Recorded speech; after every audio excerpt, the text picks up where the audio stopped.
책을 살짝 보니까 뭐 맨 앞부분에 이렇게 퀴즈가 있긴 있더라고요. 근데 이제 침팬지보다 우리 좀 배웠다는 인간들이 답을 더 못한다는 게 좀 놀라웠는데. 저는 8개 맞췄는데요. 오. 아니, 근데 저도 사실 이거 뭐 출제자의 의도를 그러니까 이렇겠지라고 애써 생각하면서 했는데도 그래도 8개밖에 안 그래도. 되더라고요. 소희 배우님 몇 개 맞추셨나요? 저는 11개 맞췄어요. 우와. 나네. 저도 사실 출제자 의도를 너무 파악한 상태에서 문제를 풀어서 생각을 하면서 푸니까 정답률이 좀 높았던 것 같아요. 아니 왜 똑같이 출제자의 의도 생각해도 이렇게 가이스트잖아. 아, 그렇구나. 김범준 교수님은 의외의 결과가 나왔다고요? 제일 아마 제가 주변에 물어봐도 제 점수가 제일 낮았던 것 같은데요. 저는 13개 중에 딱 한 개 맞췄습니다. 오. 그것도 맨 마지막에 거의 누구나 맞춘다는 기후 문제. 그것 빼고는 다 틀렸는데요. 뭐 침팬지 정도가 아니라 이건 뭐 어마어마한.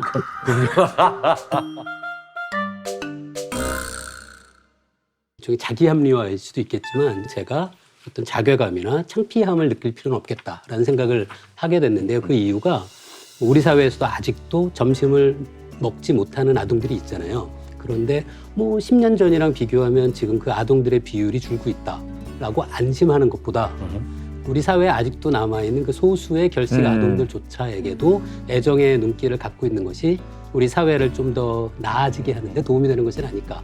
그런 생각을 해서 스스로 좀 위안을 받았고요.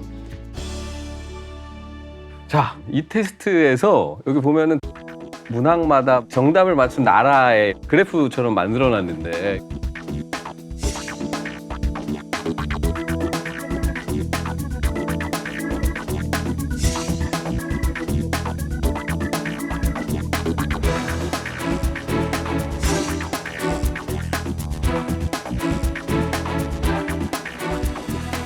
대체적으로 보니까 한국 정답률이 높다고 하더라고요.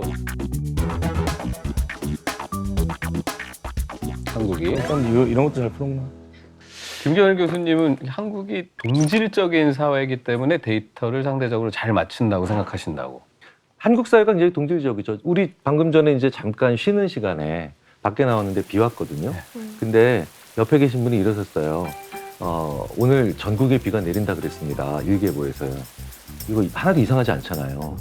근데 생각해 보세요. 미국에서 전국에 비가 내리고 좀 그러면 저 재난 아니죠? 그렇죠, 재난이죠. 네, 중국이 전국이 추우면 빙하기죠. 네. 그렇죠. 그러네.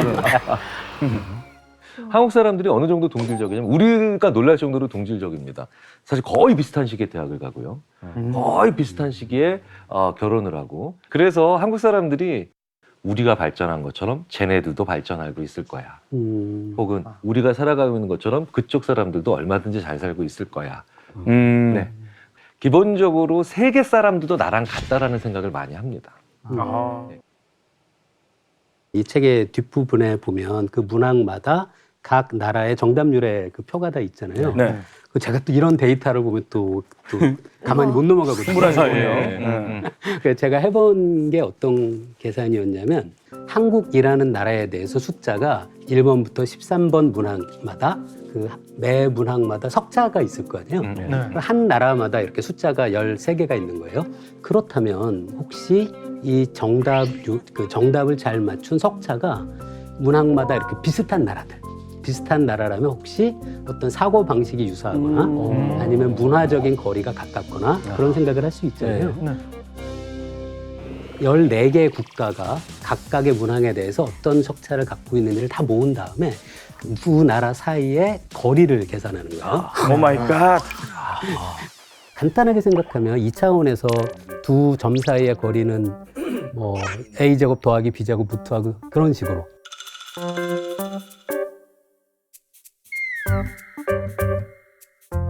그렇게 거리를 다 계산한 다음에 그렇게 얻어진 나라들 사이의 연결망을 이제 그룹으로 나눠본 거예요. 14개 국가를 3개의 그룹으로 나눠본 거고요. 여기서 한 그룹에 들어있어서 색깔이 같게 표시된 나라는 이 정답을 맞춘 패턴이 비슷한 나라인 거죠. 지금 여러분께 물어보고 싶은 게 저 3개의 그룹에 일본은 어디에 들어있을까요?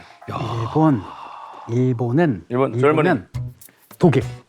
그냥 성향이 좀 비슷해요. 성향이 비슷한 것 같아요. 그 나라가. 좀 저는 스웨덴이랑 스웨덴 쪽. 저도 스웨덴을 스웨덴. 가볼 것 같은데요. 아무도 미국이라고 그러진 않네요. 아니, 우리나라가 미국이랑 비슷할 것 같아요. 저도. 일본은 스웨덴이 들어있는 그룹에 들어 있습니다. 우와. 거기서 보시면 그 두 나라 사이를 연결하는 선이 있잖아요. 그 선이 굵을수록 두 나라가 더 비슷한 거예요. 일본과 가장 성향이 비슷했던 나라는 핀란드였어요. 핀란드, 스웨덴, 노르웨이는 북유럽에 있는 나라들이잖아요. 네. 그 세 나라는 어쨌든 정답을 맞추는 패턴이 비슷한 거고요. 근데 일본은 흥미롭게도 그 그룹에 들어있는 거죠. 신기하네. 예. 그 다음에 우리나라는 설민석 선생님이 답을 맞추셨는데요.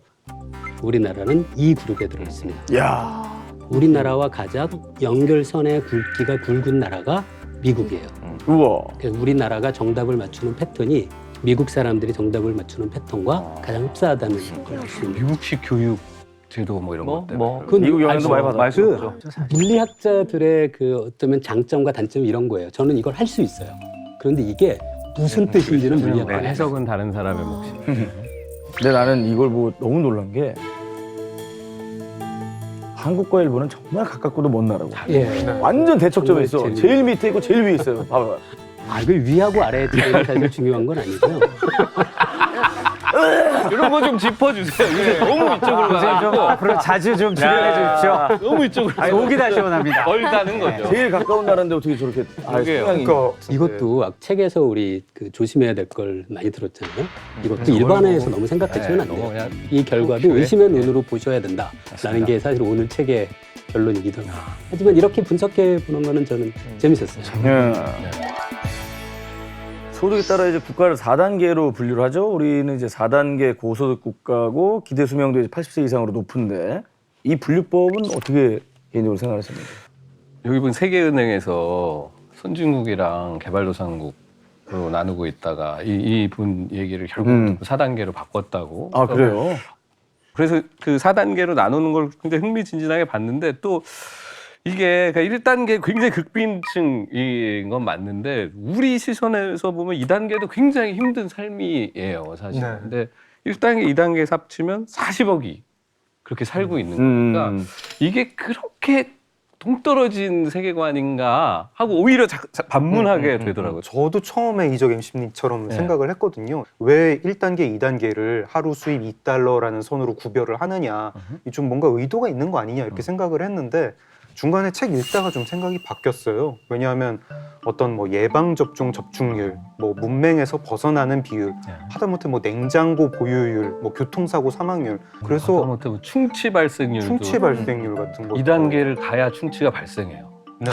왜냐면 1단계는 사탕이 없어. 아예. 사탕이 없으니까. 못 먹으니까. 그러다 이제 4단계로 가면 다시 떨어지는. 관리하니까. 네, 그래서 이게 그냥 이제 임의로 하루 $2 선 이렇게 한 게 아니라 하루 $2를 버는 사람이랑 $2 이상 버는 사람이랑 정말 질적으로 삶이 바뀌는구나. 여기를 구별을 해야 1단계 국가에는 어떤 원조를 하고 2단계 국가에는 어떤 지원을 하든 투자를 하든 하고 이게 좀 실체가 있는 선이다. 그런 네. 생각하게 되더라고요. 아까 설민석 선생님이 그 강의하실 때 그 아파트 높이를 그리시는 걸 보고 깜짝 놀랐는데 어떻게 그리셨냐면 1층, 2층, 10층, 그 다음에 100층을 그리세요. 1단계와 2단계의 소득 수준이 몇 배 차이가 4배고요. 2단계와 3단계도 4배고 3단계와 4단계도 4배입니다. 사람들이 자기가 속해 있는 경제적인 상황에서 질적인 차이를 느끼려면 4배의 소득이 올라야 사람들이 이제 생활이 변하는 걸 느끼게 되는 거죠.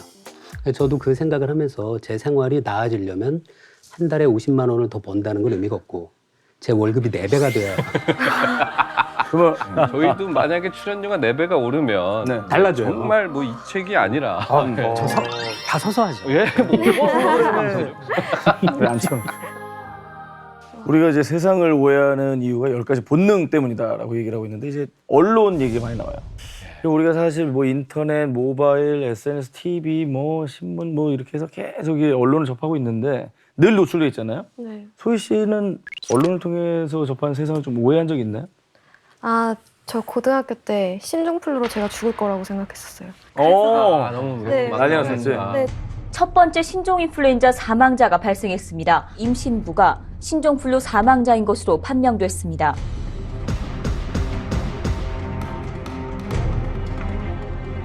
계속 보도가 됐었잖아요. 음. 저는 진짜 매일 밤 자기 전에 뉴스 챙겨보면서 내가 언제 죽을까, 타미플루 어떻게 구하지 이 생각밖에 안 했거든요. 그러니까 너무 무서운 거예요, 네. 그게. 근데 실제로 여기서 보니까 이건 에볼라와는 완전 다르게 신종플루는 되게 감소하는 추세가 처음부터 보였다고 하더라고요. 그래서 그걸 보고 내가 진짜 언론에 그냥 되게 이렇게 딱 거기에만 꽂혀가지고 겁을 엄청나게 먹었었구나 이런 얼마나 생각을 과장을 했어요. 했겠어요. 하여튼 언론이 문제예요. 근데 그 병 얘기하니까 요새는 사실 아프리카 돼지열병이 되게 네. 사람한테는 안 옮는데 사람한테 옮지는 않지만 깨림직해. 그래서 지금 돼지고기 소비가 확 줄었어. 그래서 돼지 삼겹살 값이 막 뚝뚝 떨어지고 있는 거예요. 전 좀 억울한 것도 있는데 아까 그래요? 해명을 하시겠다고. 네, 네. 해명을 좀 해보시죠. 그럴 것 같더라고요, 저도. 아니 뭐 이렇게 제가 일단 기자 시절 때 느꼈던 어떤 그 생각을 하면서 책을 읽다 보면은 비난 본능이 제일 많이 떠오르더라고요. 이제 신문사나 방송사에 입사하는 이렇게 젊은 기자들은 굉장히 이제 뭐 사회 정의를 뭐 이런 감각이 좀 있고 뭐 그런 의지도 있어가지고 현장에 가가지고 많이 당황하게 돼요. 자기가 머릿속에서 생각하던 프레임이 있는데 현장에 가보면 별로 그렇지 않거든요. 정치부 기자들 가는 데는 다 싸우는 현장이에요. 경찰서. 네, 경찰서 가고 뭐 그럼 싸움의 현장까지 가면은 막상 가면 거기 누굴 비난해야 될지 잘 모르겠어요. 악당이 별로 없어요. 그러니까 한국도 꽤 선진국이 돼가지고 누가 명백히 잘못한 게 있잖아요. 그럼 싸움 벌어지지 않아요. 그 전에 법으로 다 해결돼요. 당장 댓글들도 누구한테 돌을 던져야 되는지를 묻고 있어요. 누구를 비난하라는 거야. 이런 식이라 가지고 좀 억울하더라고요. 그런 것들은. 언론만 비난할 수는 없는 것이 네. 그들도 악의가 있는 게 아니라 그들도 우리처럼 똑같이 세계를 오해하고 있는 것이다. 라는 문장이 네. 그러면서 뒤에 보면 그런 얘기 나오잖아요. 그냥 언론을 세계를 이해하는 유용한 도구라고 생각하지 마라. 제가 정말 거기에 동의를 하는 그런 건데 오늘 뭐 비정규직 노동자가 산업재해를 당해서 젊은 노동자가 뭐 어디 사망했다. 그리고 나머지 400만 명 비정규직은 다 멀쩡하다. 그래서 오늘 뭐 쓸래라고 하면 이 중에 400만 명 오늘 건강해라고 쓰실 분 계신가요? 안 계세요. 그러니까 언론이 자꾸 세상의 거울이라고 생각을 해가지고 언론에 오는 게 세상을 반영한 것이다라고 생각하면 안 되고 언론이 세상을 보여주는 도구가 애초에 아닌 거고 새로운 걸 보여주는 도구인 거고 이미 세상에 대해서 파악하는 건 내 몫이고 그중에 새로운 걸로 업데이트하는 것만 언론이다. 뉴스만 내가 언론을 받아들이는 것이다. 이렇게 생각하는 게 맞는 것 같아요.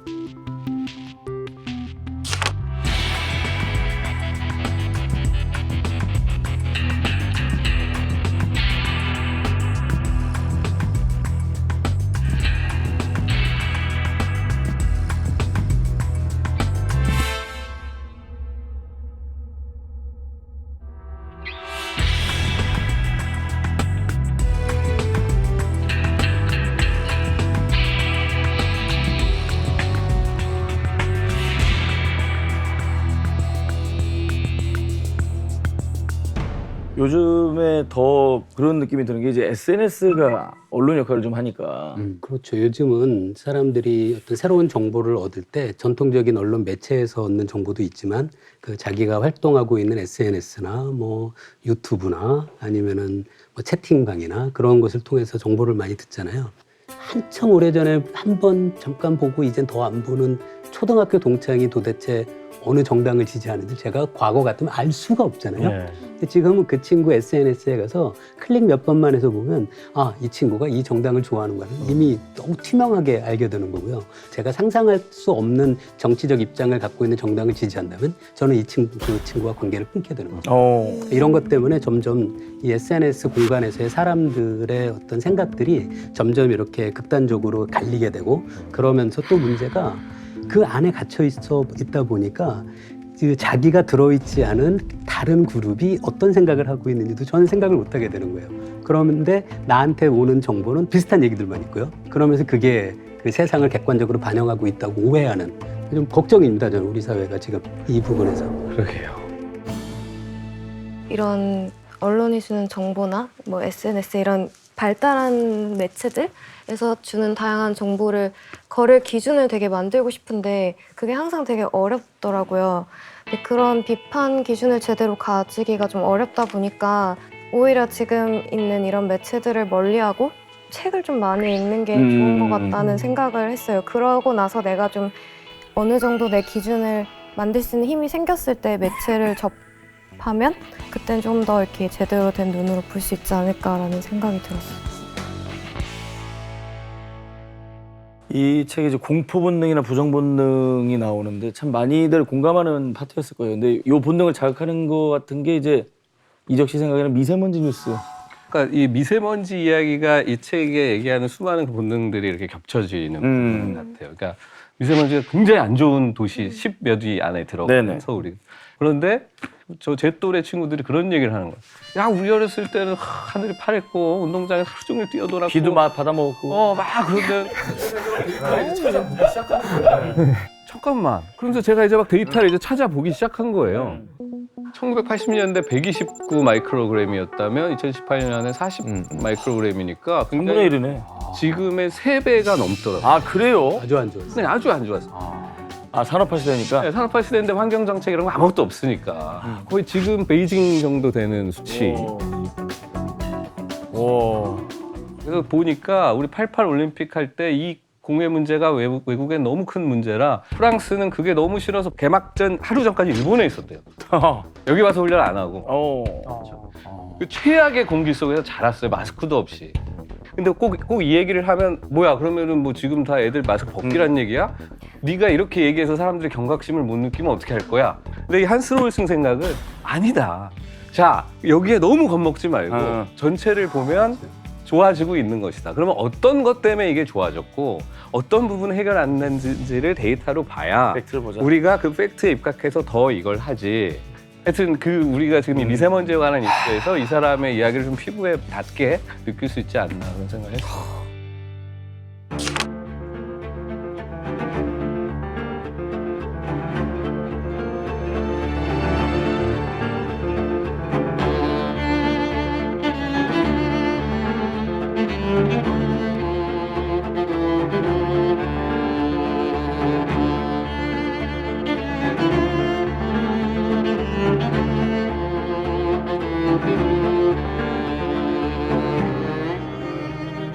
곧 있으면 이제 뭐 또 선거도 있을 텐데 선거 결과나 지지율 통계만 봐도 뭐 오해가 있을 수 있다는 얘기는 뭐예요? 제가 신문 같은 데 보면은 재밌는 게 예를 들어 이런 거예요. 어떤 설문조사를 했더니 1%가 2%로 바뀌었다라고 하면 어떤 신문사에서는 1%가 늘었다라고 해요. 근데 똑같은 수치를 갖고 어떻게 표현할 수 있냐면 그 사안에 대해서 찬성하는 사람의 비율이 100%가 늘었다고 해도 거짓말은 아니거든요. 일이 2가 2배로 올랐다. 우리가 아주 정말 이렇게 유심히 봐야지 이 똑같은 숫자라고 하더라도 우리가 속지 않을 가능성은 좀 있는 것 그 같아요. 언론사 입장이 좀 드러나겠네요, 표현으로. 그리고 제가 전에 그 2018년 지방선거 때 그 그림을 하나 그려본 게 있는데요. 보통 선거 결과를 발표할 땐 그 우리나라 지도 위에 색깔이 칠해져 있는 건데요. 파란색으로 표현된 정당과 붉은색으로 표현된 정당이 큰 차이가 없었다라고 생각하게 되잖아요. 그런데 이 왼쪽 지도, 실제 지도에 저 정보를 표현하게 되면 그 일종의 착시 효과가 있게 되는 거예요. 왜냐하면 서울은 인구가 굉장히 많은데 지도상의 면적은 아주 작잖아요. 그래서 이 지도를 다르게 그릴 수도 있어요. 이거를 인구 비례 지도라고 불러요. 어떻게 하냐면 한 지역의 지도에 표시된 면적을 그 지역에 살고 있는 사람의 숫자에 비례하도록 객관적으로 왜곡시켜서 그리는 거예요. 그렇게 그린 다음에 색칠을 입히면 실제 우리나라에서 당시에 얼마나 많은 사람들이 지지를 받았는지가 왼쪽 그림보다는 좀 더 명확하게 보이는 거죠. 그렇죠. 그러네. 이것도 마찬가지로 똑같은 선거 결과라고 하더라도 이걸 어떤 형태로 표현하는지에 따라 사람들에게 굉장히 다른 인상을 줄 수 있다는 그런 말씀을 드리고 싶었어요. 아니 언론 통해서 민중들을 좀 불안에 떨게 했던 사건이 역사적으로도 뭐 많이 있지 않습니까? 너무 많죠. 너무 많죠. 뭐 가슴 아픈 얘기지만 1923년에 그 관동대 지진이라고 일본 관동 집안에서 이제 대지진이 있었거든요. 누군가한테 이걸 좀 뒤집어 씌워요. 뒤집어 씌우고 여론 형성을 하려고 그때 일본 내무성에서 직접 왜곡을 해요. 그래서 뭐 조선인들이 뭐 우물에 독을 타고 약탈을 하고 방화를 하고 다닌다 이렇게 여론을 호도를 한 거죠.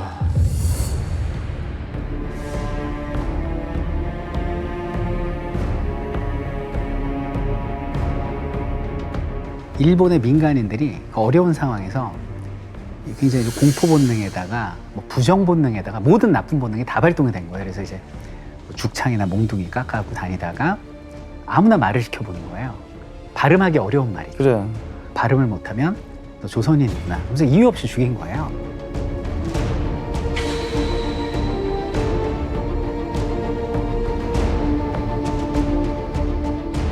공포 본능에 부정 본능에 그 나쁜 본능들은 다 그냥 응축돼 있는 그 가슴 아픈 사건이 아닌가. 한 가지 사실로 전체를 보는 게 이제 일반화 본능, 우리가 흔히 이제 성급한 일반화의 오류라고 했던 것들인데 일반화를 너무 자주 해가지고 좀 본인이 찔렸다고요. 아, 제가 책을 보면서도 이제 찔린 게 정말 저보고 하는 얘기인 것 같더라고요. 아프리카 한 덩어리로 보지 마라. 이렇게 예, 남쪽 끝, 동쪽 끝에서 반대쪽 끝까지 얼마나 먼데. 나라처럼 부르죠, 막 네, 우리가. 네. 예. 그래서 이 뒤에 이제 그런 일반화를 벗는 방법으로 달러 스트리트라는 그런 이제 좋은 도구를 소개를 하잖아요.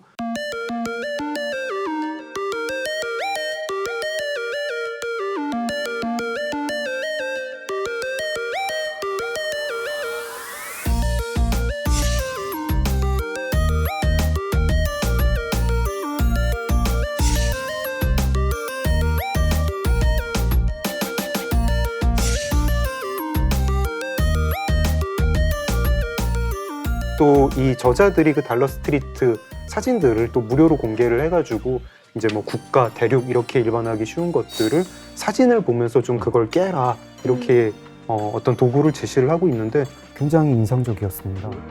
그리고 이제 한국의 좀 식자들이 흔히 착각하는 일반화가 저 세대론 같아요. 뭐 586 세대, 뭐 지금 20대는 왜 이러나. 제가 20대를 만나가지고 얘기를 보면 별로 일반화 되지도 않아요. 너무 다양해가지고 이제 뭐 맞아요. 묶을 수도 없는데 이렇게 설문조사 몇 개 한 걸 가지고 이제 막 해석하고 이런 것도 정말 대표적인 일반화의 폐해인 것 같고. 그 또 일반화를 쉽게 하는 게 혈액형이죠. 아니 근데 무슨 형이세요? 저 A형이요. 그런 거 같았어요. 그런 거 약간 소심하시고 이렇게. 정확하네요, 혈액형. 정확한 거예요. 그래서 무슨 형으로 보이세요? 전형적인 O형. O형. 너 B형인데? 아, 진짜요? 그렇구나. 너 AB형이지. B형인데? 자, 그만하시고요. 자, 그만하시고요. 이게 문제라고요, 지금. 교수님. 예. 제가 이런 얘기를 예전에 제 아내하고 밥 먹다가 했었거든요. 그랬더니 제 아내하고 약간 말다툼이 됐는데 제 아내가 저한테 당신은 A형이니까 이런 거야 라고 얘기하더라고요. 그래서 제가 아니 혈액형이랑 성격이랑 그게 무슨 관계야 그랬더니 관계가 막 있다는 거예요. 그래서 제가 또 그런 얘기를 들으면 못 참거든요. 그래서 아내를 데이터를 이용을 해서 그런 거 없다. 아 그만 좀 하세요 좀. 선생님들 그만 좀 하세요. 아니, 데이트를 하시지. A형. 데이트라는 데이터를 모았어요.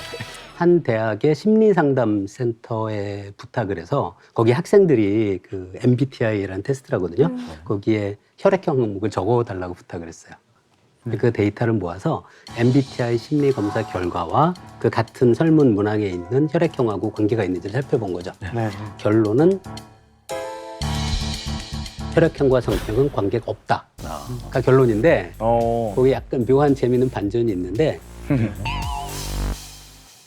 혈액형과 성격이 관계가 있는 것으로 유의미하게 나오는 집단이 딱 하나 있었어요. 그래요? 그게 B형 남자였습니다.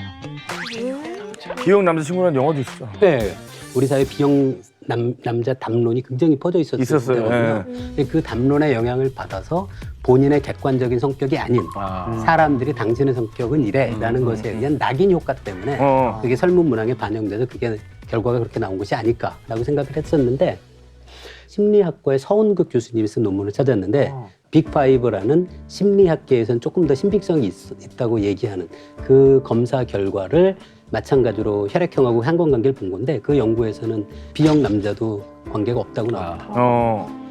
그래서 이걸 논문을 냈어요. 그리고 이 논문을 그 와이프한테 보여줬죠. 여보 내가 졌어. 그동안 몇 달이 흘렀겠네요. 한참 근데 그 논문 쓰면 맨 마지막에 감사의 글이 있거든요. 거기에 제 아내에게 감사한다. 왜냐하면 처음에 이 논문의 연구에 모티베이션을 제공해준 누구예요. 아내분 반응이 좋았나요? 그래서 제 아내의 이름이 들어가 있는 딱 하나의 논문입니다. 아이고 감사합니다. 그걸 보여줬거든요. 네, 그랬더니 네. 아내가 저한테 하는 얘기가 아이고 A형 남자니까 이런 거라고 하지. 결론은 안 바뀌어. 안 바뀌었어요. 생각은 바뀌지 않아. 근데 혈액형 이 얘기는 제가 좀 걱정하는 게 어느 기업에서는 자기 신입사원을 뽑으면서 B형 남자는 지원하지 말아라라는 기업도 있었어요. 진짜로 예. 그런 기업은 지금은 뭐- 법적으로 아마 그 지금은 안 돼요. 네. 정말 네. 끔찍하다고 생각했고요. 또 하나 끔찍하다. 일제 때 맞아요. 그 1918년에 독일의 누군가가 그 혈액형에서 A형과 B형의 비율을 이용을 해서 숫자를 계산해서 우생한 A 유전형이 많은 인종이 더 우월하다. 라는 논문을 내요.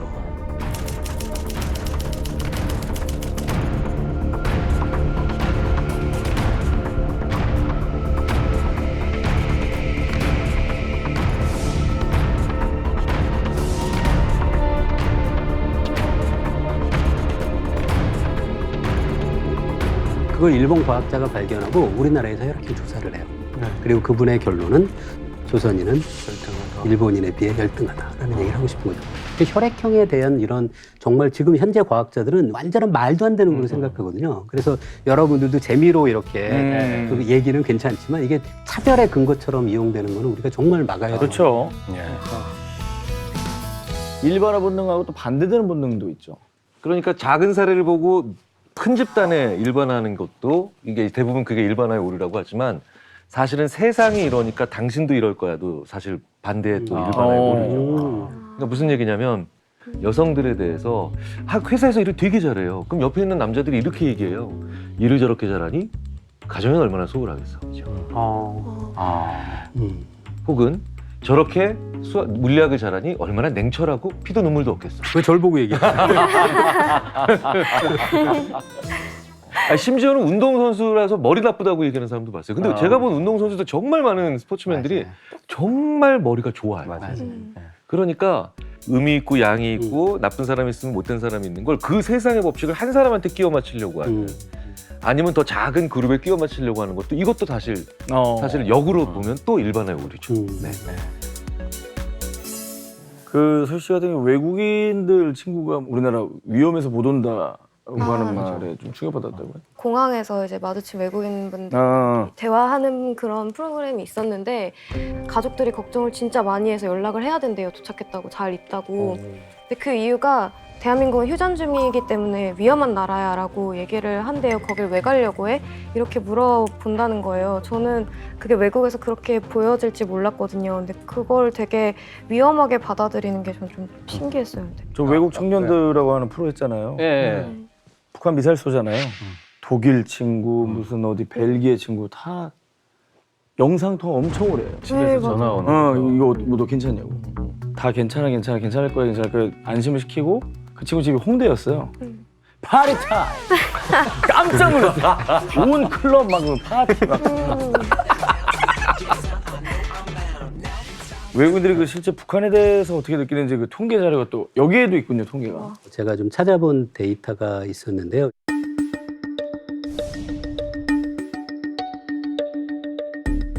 북한이 부정적인 면에도 1등이고요. 긍정적으로 느끼는 사람들도 5위예요. 그러니까 북한이 부정적인 이미지 그리고 긍정적인 이미지를 다 같이 갖고 있다는 게 좀 흥미로웠어요. 야, 그러네. 그 다음에 제가 짤막하게 좀 찾아본 게 있는데요. 이 그래프에서 가로축은 잠재 경제 성장의 가능성, 세로축은 현재 그 나라의 GDP예요. 북한이 어디에 있는지를 보세요. 그럼 북한이 오른쪽 아래에 있어요. 오른쪽 아래에 있는 나라들은 경제 수준이 좋아지는 걸로 예측되는 나라라는 뜻이에요. 북한의 바로 왼쪽에 있는 나라가 베트남이에요. 무슨 얘기냐면 북한은 현재 경제 사정은 베트남과 비슷하지만 미래의 경제 발전의 가능성은 베트남보다도 뛰어난 나라라고 객관적인 지표를 누가 만든 거죠. 예. 이 연구 결과에 의하면 만약에 북한이 이렇게 그 국제사회 일원으로 잘 받아들여진다면 북한의 경제 발전 가능성은 상당히 높다고 보는 그런 데이터를 볼 수 있습니다. 자, 세계를 오해하는 이유에 대해서 얘기를 쭉 나눠봤습니다. 이제 우리가 세계를 제대로 보기 위해서 어떤 노력을 해야 될지 이 책을 이제 감상을 하셨으니까요. 자동차 운전하고 가다가 고장 나면요, 진짜 많은 아저씨들이 뭐 하는지 아시죠? 본넷을 열어요. CCTV를 보면 거의 99% 본넷 열어놓고 뭐 하냐면 그냥 쳐다봐요. 맞아. 그러니까 이게 무슨 얘기냐면 자기가 소유한 지 오래된 차일수록 이걸 열어요. 안다고 착각하는 거죠. 친숙하니까. 근데 재밌는 건 렌트카를 몰고 가다가 차가 고장이 나서 멈췄으면 전화하죠. 네, 이 차를 모른다는 걸 인정하는 거예요. 그러니까 더 스마트하고 또 더 적절한 행동을 다음에 취하는 거죠. 자, 영국 신사의 나라 우리 몰라요. 그 나라 그렇죠? 멕시코 뭐 갱들이 지금 마약 그 때문에 총 쏘는 나라 근데 여전히 우리는 몰라요. 그러니까 모르는 나라들이에요. 근데 모른다라고 하면은 늘 변화하는 세계라는 걸 우리가 계속 잃지 않고 지금도 변화하고 있는 세계라는 것을 우리가 계속해서 이 한 구를 계속 가지고 있으면 조금 더 한스 로슬링이 우리에게 바라고 있는 그런 모습들을 가질 수 있지 않을까라는 생각들을 가져봅니다. 모른다는 걸 인정하자. 네, 네. 저는 쭉 들으면서 이제 설민석식으로 제 느낌을 가름할까 합니다. 궁금하다. 저에게 이 책은